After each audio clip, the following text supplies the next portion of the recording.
লুঙ্গি পরে আসামি ধরতে এলো পুলিশ। বরিশাল নগরীর টিয়াখালী এলাকায় ঘটে এ ঘটনা। জানা গেছে, হত্যা মামলার আসামিকে ধরতেই এই ছদ্মবেশ পুলিশের। এ সময় চাচার বাসা থেকে গ্রেপ্তার করা হয় প্রধান আসামিকে। বরিশাল নগরীর পলাশপুরে মাদক কারবার নিয়ে দ্বন্দ্বে মৎস্য ব্যবসায়ী জসিম শিকদার বাবুকে হত্যা করে কিশোর গ্যাং সদস্যরা। গ্যাংয়ের অন্যতম সদস্য ও হত্যা মামলার প্রধান আসামি মধু মিয়া। হত্যাকাণ্ডের পর একাধিকবার নিজের অবস্থান পরিবর্তন করেন মধু মিয়া। তথ্য প্রযুক্তির সহায়তা ও গোপন সংবাদের ভিত্তিতে সোমবার এ অভিযান চালানো হয়।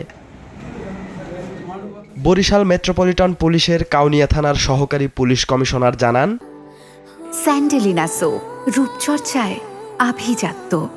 তাদের একটি বিশেষ দল অত্যন্ত দক্ষতার সাথে অপরাধীকে ধরতে সক্ষম হয়। তার যে এক নম্বর আসামিকে আমরা বরিশাল মেট্রোর কোতোয়ালি থানাধীন টিয়াখালী দরগাবাড়ি এলাকা থেকে তার চাচার বাসা, তার চাচার নাম হচ্ছে আরিফ সর্দারের বাসা থেকে আমরা যে এক নম্বর আসামি যে হৃদয় সর্দার ওরফে মধুকে হচ্ছে আমাদের গোয়েন্দা তথ্যের ভিত্তিতে আমরা জানতে পারি সে তার চাচার বাসায় অবস্থান করছে।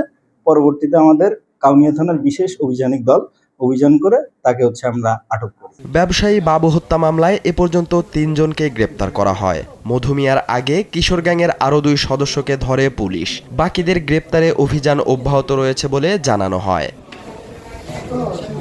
সালাউদ্দিন সাজু, কালবেলা।